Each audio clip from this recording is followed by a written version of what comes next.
नमस्कार, स्वागत है आपका। मैं हूं आपके साथ सपना दीपक मदेश। बुलेटिन का आगाज करेंगे। उत्तराखंड के राज्यपाल लेफ्टिनेंट जनरल गुरमीत सिंह सेवा निवृत्त ने भगवान केदारनाथ के दर्शन किए और इस मौके पर उन्होंने मंदिर में विशेष रुद्राभिषेक कर पूजा अर्चना की तथा संपूर्ण विश्व मानवता एवं उत्तराखंड के सतत विकास के लिए बाबा से आशीर्वाद मांगा। जिलाधिकारी डॉक्टर सौरभ गहरवार और पुलिस अधीक्षक अक्षय प्रहलाद कोंडे ने वीआईपी हेलीपैड पर पुष्पगुच्छ भेंट कर राज्यपाल का स्वागत किया। इसके बाद राज्यपाल ने ड्यूटी पर तैनात अधिकारियों, सुरक्षाकर्मियों और कर्मचारियों से भेंट कर उनका मनोबल बढ़ाया और तत्पर सेवाओं के लिए उनकी सराहना की।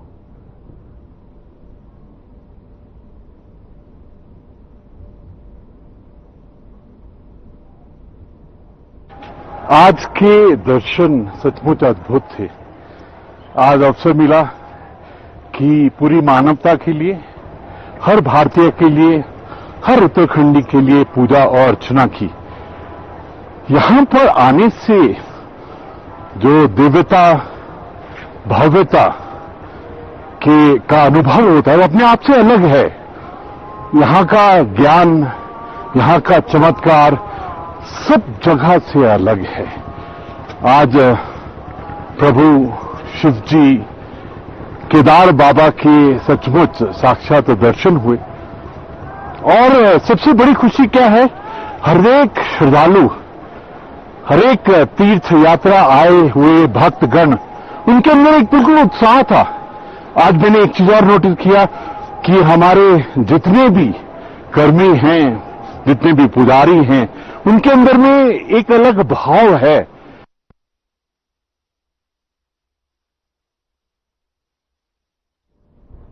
और नैनीताल नाबालिग रेप के इस मामले में आरोपी की सजा की मांग को लेकर रासीएम आवास जा रहे कांग्रेस पार्टी की महिला कार्यकर्ताओं को पुलिस ने रोक दिया। हाथी बचकुला चौकी के पास बैरिकेडिंग लगाकर पुलिस ने महिला कांग्रेस पार्टी के कार्यकर्ताओं को रोक दिया, जिसको लेकर पुलिस जवानों और महिला कार्यकर्ताओं के बीच में धक्का मुक्की भी हुई। महिला कांग्रेस पार्टी के कार्यकर्ता नैनीताल नाबालिग रेप के आरोपी को सख्त से सख्त सजा देने की मांग कर रही है और इस दौरान कांग्रेस पार्टी ने महिलाओं के खिलाफ हो रही उत्पीड़न को रोकने की मांग कर रही है।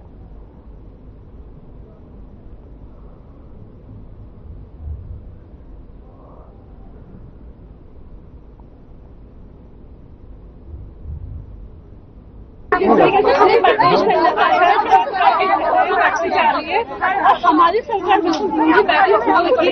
मैंने सुरक्षा, थोड़ा शांत हो जाओ मैम, थोड़ा शांत हो जाओ। जब भी बलात्कार हो रहे हैं तो सरकार उसको क्रिमिनल एंगल देने की कोशिश कर रही है, किसी धर्म को जोड़ने की कोशिश कर रही है, लेकिन जहाँ बेटियों के न्याय की बात है।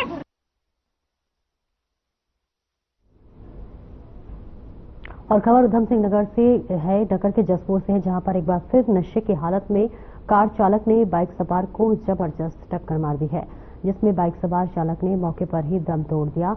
और ये घटना बीती रात की है, जहां पर आपको बता दें कि जसपुर की ओर से जा रहे मोटरसाइकिल चालक को सामने से आ रही अनियंत्रित कार ने आमने सामने टक्कर मारकर मौत के घाट उतार दिया। घटना के बाद कार चालक अपना संतुलन खो बैठा और कार सड़क किनारे ठोक दी। घटना की सूचना राहगीरों ने निकट में तैनात पुलिसकर्मियों को दी है, जिस पर तैनात पुलिसकर्मियों ने 108 को दी, जिस पर 108 तुरंत मौके पर पहुंची। घटना में घायल कार चालक को तुरंत उपचार के लिए जसपुर सामुदायिक स्वास्थ्य केंद्र में भर्ती कराया।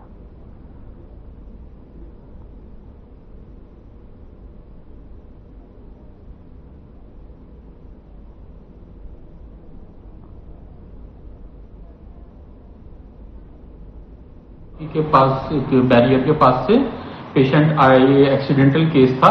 हमारे पास आया पेशेंट, थोड़ा सेमी कॉन्शियस कंडीशन में था और अल्कोहल लिए हुए था। इसके बाद हमने उसका फर्स्ट एड वगैरह ट्रीटमेंट उसको दिया। उसका फोरहेड पे उसके इंजरी थी एंड स्वेलिंग भी थी, इसलिए हमने उसको रेफर किया है डिस्ट्रिक्ट हॉस्पिटल रुद्रपुर के लिए। एज लगभग 45 ईयर्स थी और जो उसने बताई, और उसका नाम मनोज नाम था और फादर नेम बताया मुकंदी लाल करके। और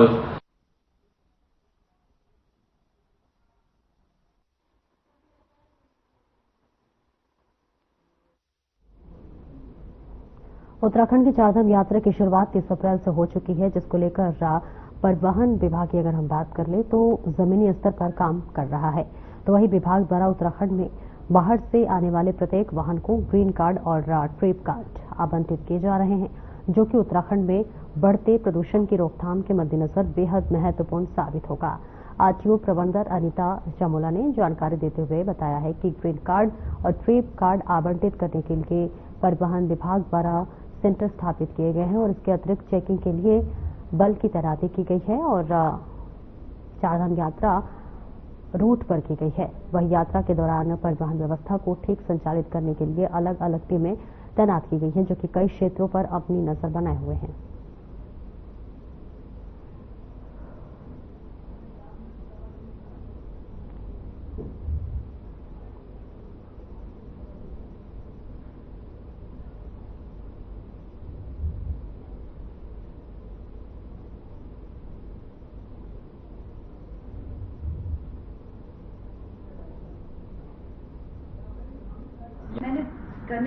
परिवहन विभाग ने इसकी पूरी तैयारी कर ली है और हमारे यहाँ जो बाहर की गाड़ियां और हमारे यहाँ की जो गाड़ियां हैं उनके लिए सभी कार्यालयों से ग्रीन कार्ड जारी किए जा रहे हैं। ग्रीन कार्ड ऑनलाइन माध्यम से सभी कार्यालयों से हम लोग इशू कर रहे हैं और इसके लिए हमने अलग अलग सेंटर्स भी बनाए हैं। रुड़की में, नारसन में और देहरादून में आशा रोड़ी में इसके लिए पृथक से सेंटर्स बनाए गए हैं। इसके अतिरिक्त हमारी चेकिंग के लिए पिछली बार की तरह हमने चेक पोस्ट यात्रा मार्गों पर स्थापित करी हैं। हर बार हम लोग 4 चेक पोस्ट स्थापित करते थे और एक हमारी शटल सेवा रुद्रप्रयाग में चलती थी। इस बार हमने एक सत्यनारायण में एक अतिरिक्त चेकिंग के लिए चेक पोस्ट लगाया हुआ है और विकासनगर में हरबटपुर में भी हमने एक चेक पोस्ट अतिरिक्त लगाई है।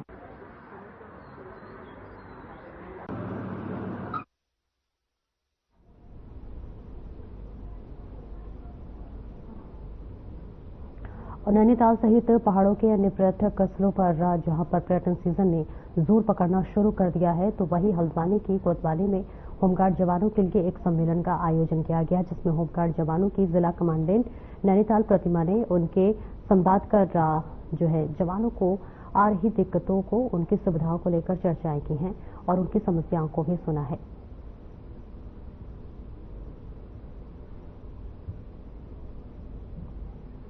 सबसे पहले तो अभी यात्रा सीजन चल रहा है, तो यात्रा सीजन को देखते हुए टूरिस्ट प्लेस भी है ये, तो मैंने सम्मेलन लिया। इसके पहले मैंने 1 मई को भी सम्मेलन लिया था और आज 3 मई है, 3 मई को भी सम्मेलन लिया। इसमें जवानों को, महिला जवान और पुरुष जवान सभी शामिल थे और ये बेसिकली आज का सम्मेलन जो था शहरी कंपनी नंबर 2 और जिसमें महिला और पुरुष दोनों जवान हैं हमारे यहाँ, तो इनकी समस्याओं को सुना गया। नैनीताल में नाबालिग के साथ हुए दुष्कर्म और उसके बाद हुए हंगामे पर काबू पाते हुए उत्तराखंड पुलिस नैनीताल में शांति व्यवस्था बना ली है। नैनीताल एसएसपी प्रहलाद मीणा ने बताया है कि 30 अप्रैल को हुए नाबालिग के साथ दुष्कर्म के बाद नैनीताल में कुछ लोगों द्वारा दुकानों में तोड़फोड़ और एक पुलिसकर्मी को पीटने का वीडियो इंटरनेट पर वायरल हो रहा है। ऐसे में इसके तहत नैनीताल पुलिस द्वारा मुकदमा दर्ज करके दंगाइयों को चिन्हित करने का कार्य किया जा रहा है और इसके साथ ही उन्होंने नैनीताल आ रहे यात्रियों में बेफिक्र नैनीताल आने की अपील की है।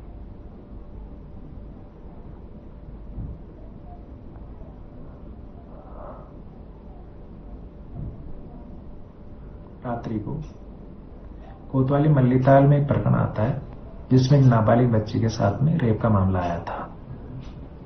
उसी समय कुछ स्थानीय लोगों द्वारा थाने के आसपास की कुछ दुकानों में तोड़फोड़ की गई तथा कुछ लोगों के साथ में अभद्रता की गई।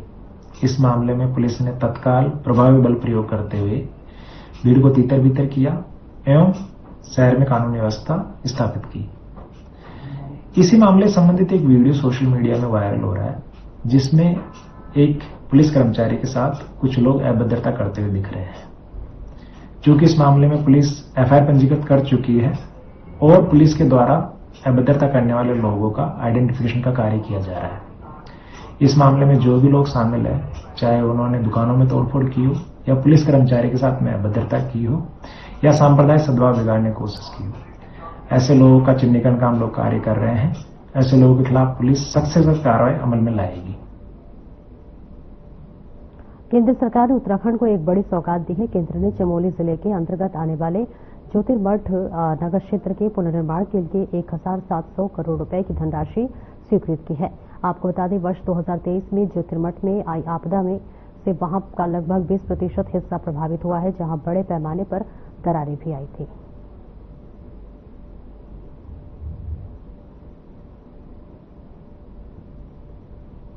प्रधानमंत्री जी का, गृह मंत्री जी का धन्यवाद करता हूं कि फरवरी माह 2023 में आपदा के कारण से कई सारे हमारे ज्योतिर्मठ के क्षेत्र में अनेक स्थानों पर लगभग 20% स्थान ज्योतिर्मठ का आपदा की चपेट में आ गया था, भू धसाव हुआ था, दरारें आई थी।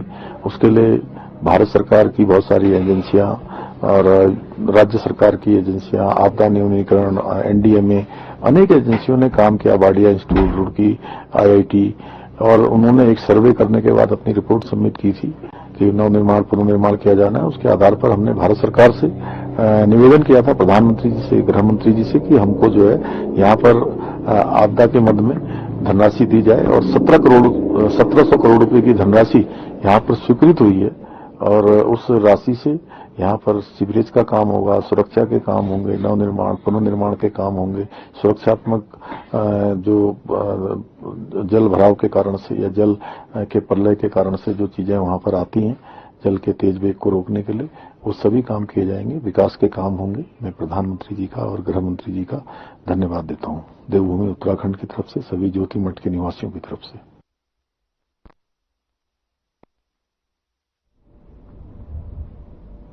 हमारे मुख्यमंत्री पुष्कर सिंह धामी ने नंदप्रयाग में आयोजित राम कथा में प्रतिभाग किया, और इस दौरान सीएम धामी ने कहा कि उनका सौभाग्य है कि जो है अलकनंदा और नंदाकिनी के संगम नंदप्रयाग में आयोजित राम कथा में उन्हें संत बाड़ी का साक्षी बनने का सुअवसर प्राप्त हुआ है। साथ ही सीएम ने कहा है कि मर्यादा पुरुषोत्तम श्री राम जीवन गाथा आत्मिक चेतना जागृत करने का एक माध्यम है। राम कथा हमारे जीवन मूल्यों को जागृत करने के भगवान श्री राम के आदर्शों को आत्मसात करने का एक दिव्य अवसर है।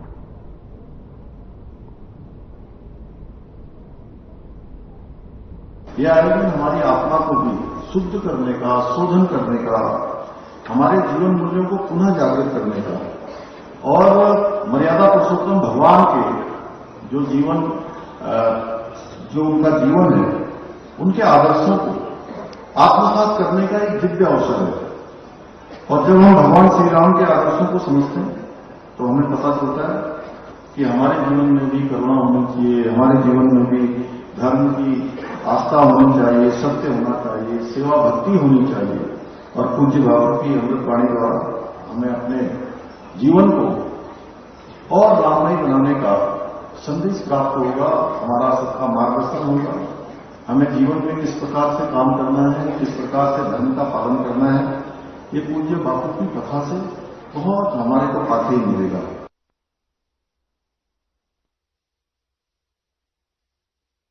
और तो इसकी तस्वीरें आपको दिखा रहे हैं जहां पर राम कथा का देखिए आयोजन किया गया है, जहां पर सीएम धामी ने राम कथा में प्रतिभाग किया है और इसका रफ्तार लेते हुए नजर आया। सीएम ने राम कथा सुनने की जो है बताया कि ये हमारे लिए सौभाग्य की बात है जहां राम कथा का आयोजन किया गया है। मुख्यमंत्री पुष्कर सिंह धामी की देखिए वो मौजूदगी रही है और ये सीधी तस्वीरें आपको दिखा रहे हैं।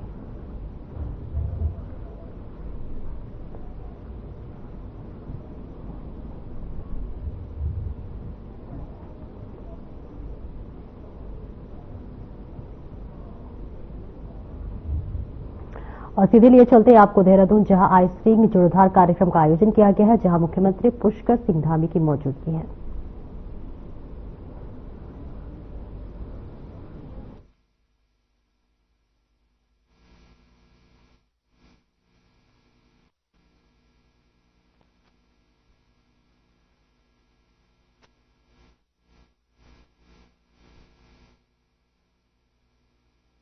का आयोजन किया गया है।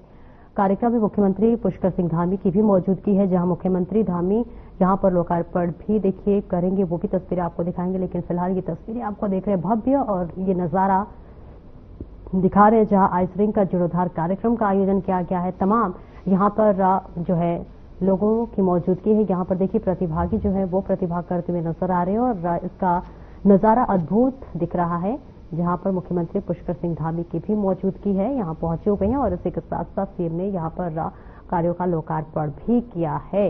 जो कि एक अच्छी पहल भी बताई जा रही है। फिलहाल ये सीधी तस्वीरें आपको देहरादून से दिखा रहे हैं, जहां आइस रिंग का जीर्णोद्धार कार्यक्रम का आयोजन किया गया है और ये बेहद अद्भुत नजारा आपके टीवी स्क्रीन पर दिखा रहे हैं, जहां तमाम प्रतिभागी यहां पर प्रतिभाग किए हुए हैं और इस पूरे नजारे को आप देख सकते हैं कि कितना भव्य रूप से दिख रहा है, कितना दिव्य रूप से ये नजारा दिख रहा है, जहां पर सूबे के मुखिया यानी मुख्यमंत्री पुष्कर सिंह धामी की भी यहां पर मौजूदगी है। आइस रिंग का जीर्णोद्धार कार्यक्रम हम आपको दिखा रहे हैं, जहां तमाम लोगों की मौजूदगी और यहाँ पर जो प्रतिभागी हैं वो प्रतिभाग करते हुए नजर आ रहे हैं, लुत्फ उठाते हुए नजर आ रहे हैं और बेहद अद्भुत नजारा इस वक्त हम आपको दिखा रहे हैं। बेहद सुंदर तस्वीर, जहाँ सभी अपने अपने कैमरे में सुंदर तस्वीर को कैद करते हुए नजर आ रहे हैं। तमाम लोगों की मौजूदगी है, सभी पहुंचे हुए हैं और इस सुंदर नजारे का अद्भुत जो है एक तरह से कहे नजारा देखते हुए नजर आ रहे हैं और अपने कैमरे में कैद करते हुए भी नजर आ रहे हैं। सुरक्षा बल की बात कर ले तो यहाँ पर सुरक्षा की भी देखिए चाक चौबंद व्यवस्था की गई है, तमाम पुलिस बल की भी मौजूदगी है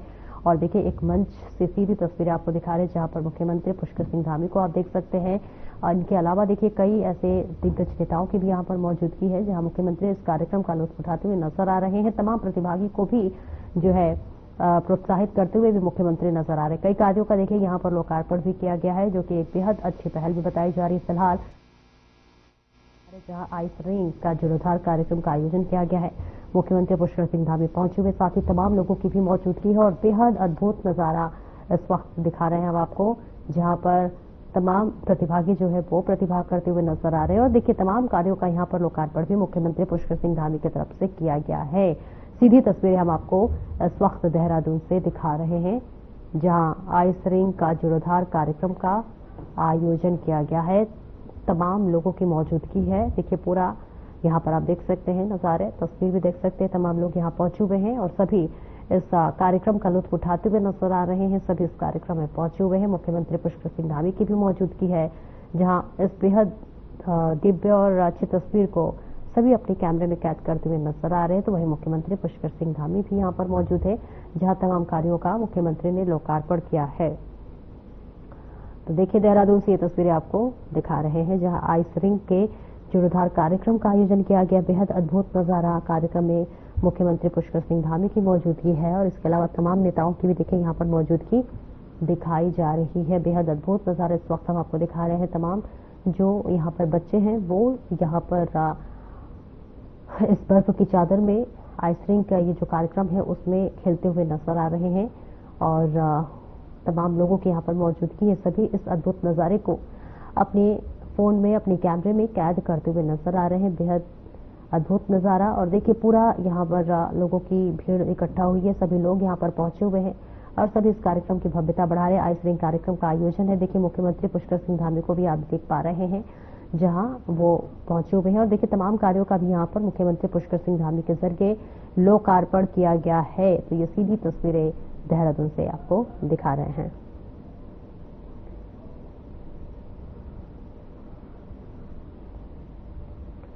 तो देहरादून से ये तस्वीरें आप तक पहुंचा रहे हैं हम लगातार, जहां पर आइस रिंग के जीर्णोद्धार कार्यक्रम का आयोजन किया गया है और मुख्यमंत्री पुष्कर सिंह धामी की यहां पर मौजूदगी है।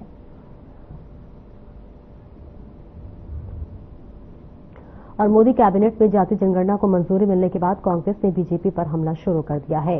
इस बीच कांग्रेस जाति जनगणना को राहुल गांधी और कांग्रेस पार्टी की जीत मान रही है, तो वही अब प्रदेश बीजेपी प्रवक्ता ने कांग्रेस को जवाब दे दिया है। उत्तराखंड बीजेपी की प्रदेश प्रवक्ता कमलेश रमन ने बताया है कि कांग्रेस ने हमेशा जाति धर्मों को बांटने की राजनीति की है और अब लोग कांग्रेस के चाल और चरित्र को भली भांति समझ चुकी है।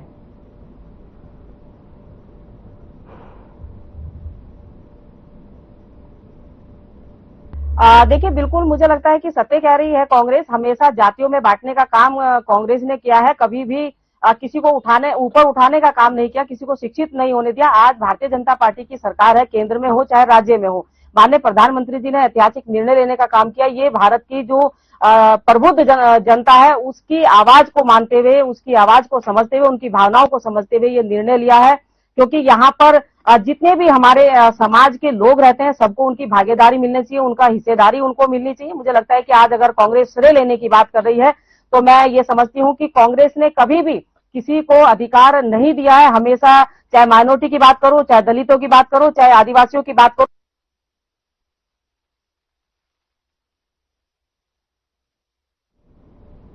और उत्तराखंड में सहकारिता चुनाव और ग्राम पंचायतों के चुनाव अब तक न होने से लगातार कांग्रेस बीजेपी सरकार पर चुनाव न कराने का आरोप लगाती रही है। इसको लेकर उत्तराखंड बीजेपी की प्रदेश प्रवक्ता कमलेश रमन ने कहा है कि बीजेपी पिछले काफी समय से सभी चुनाव जीत रही है और जनता अपना पूरा स्नेह बीजेपी को दे रही है। साथ ही उन्होंने कहा है कि चुनाव होंगे, लेकिन कांग्रेस को चुनाव की चिंता नहीं करनी चाहिए, बल्कि चुनाव की तैयारियां करनी चाहिए, क्योंकि कांग्रेस के पास अब चुनाव में जाने और जीत हासिल करने के लिए कुछ भी रहा नहीं है।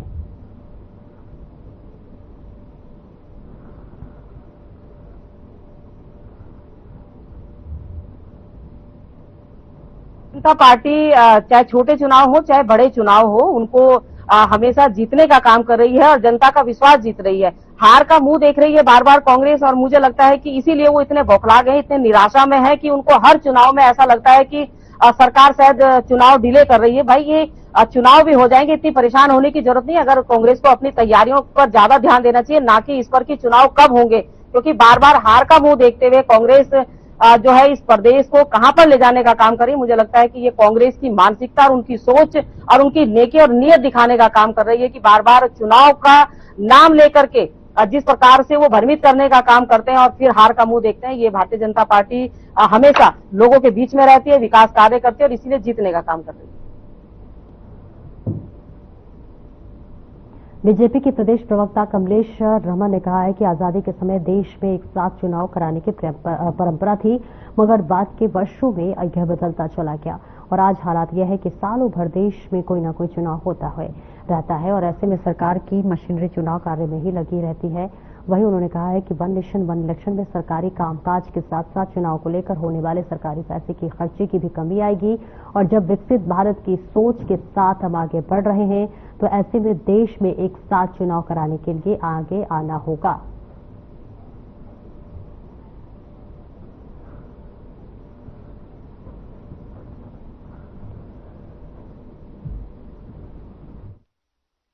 एक बहुत ही बेहतर ऐतिहासिक निर्णय लिया है देश के प्रधानमंत्री जी ने कि वन नेशन वन इलेक्शन हो, एक राष्ट्र एक चुनाव होगा, क्योंकि ये पहले से भी चलता आया है। ऐसा नहीं है कि 70 से पहले भी यही चलता आया था, लेकिन सरकार जो वर्तमान सरकारें थी उन्होंने अपने स्वार्थ के चलते कहीं राष्ट्रपति शासन लगा दिया, कहीं किसी प्रकार की अपनी स्वार्थ के चलते उन्होंने सरकारों को चलने नहीं दिया। तो इसीलिए मुझे लगता है कि गलत तरीके से सरकारें चलती रही। अगर आज एक बार फिर ये विचार और ये गोष्ठियां अगर जनता के बीच में और मन में आ रहा है कि एक चुनाव हो, क्योंकि इससे दिक्कत और परेशानियां होती, समय का भी दुरुपयोग होता है, पैसे का भी दुरुपयोग होता है, तमाम हमारी जो मशीनरी है हर रोज कहीं ना कहीं चुनाव में लगी रहती। मुझे लगता है कि इन सारी चीजों से निजात मिलेगी उस वक्त जब एक राष्ट्र एक चुनाव होगा।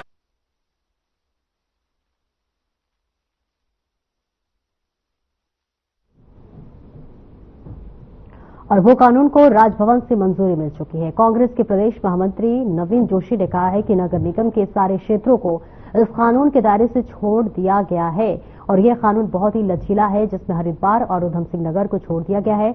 वहीं उन्होंने कहा है कि इस कानून के तहत भूमाफियाओं को खुला संरक्षण मिल रहा है।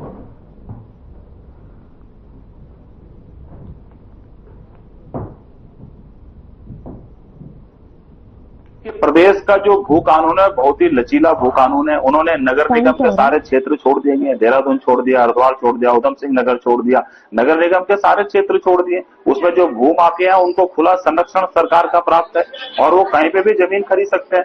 सिर्फ कुछ पंचायतों में उन्होंने छोड़ रखा, लेकिन इस प्रकार के जो भू कानून है वो बिल्कुल लचीला भू कानून है। इससे जो भू माफिया उनको संरक्षण मिल रहा है और इस दिशा में कुछ और ठोस रणनीति बनाने की आवश्यकता है जिससे प्रदेश की भूमि को संरक्षित किया जा सके। मौसम ठीक हो गया आज।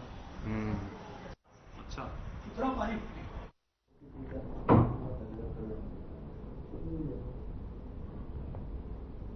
बद्रीनाथ केदारनाथ मंदिर समिति के अध्यक्ष और उपाध्यक्ष पदों की घोषणा मुख्यमंत्री पुष्कर सिंह धामी द्वारा कर दी गई है और इस घोषणा के साथ ही कांग्रेस ने सरकार पर आरोप लगाया है कि इन पदों की घोषणा चारधाम यात्रा शुरू होने से पहले कर देना चाहिए था, जिससे कि चारधाम यात्रा की व्यवस्थाओं को बनाने में मदद मिलती है।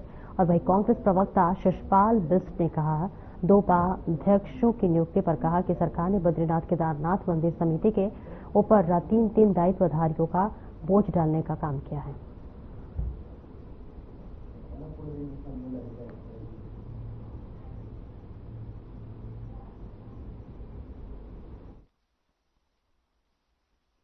बद्रीनाथ केदारनाथ मंदिर समिति को अध्यक्ष मिला, लेकिन बहुत देरी से मिला, क्योंकि कपाट खुलने से पहले अगर बद्रीनाथ केदारनाथ मंदिर समिति में अध्यक्ष होते तो निश्चित तौर पर व्यवस्थाएं सुधारने में मदद मिलती। और अब जब अध्यक्ष मिले हैं तो दो उपाध्यक्ष साथ में मिले हैं।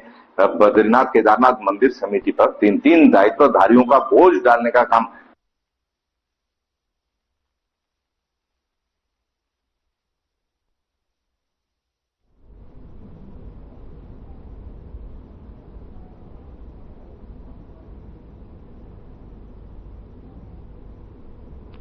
और देखिए तस्वीर आपको दिखा रहे हैं जहां बद्रीनाथ केदारनाथ मंदिर समिति के अध्यक्षों के चुनाव हो चुके हैं। अध्यक्ष और उपाध्यक्ष पदों की भी घोषणा कर चुके हैं मुख्यमंत्री पुष्कर सिंह धामी, जहां पर अब सारी चीजें क्लैरिटी हो गई है। और ऐसे में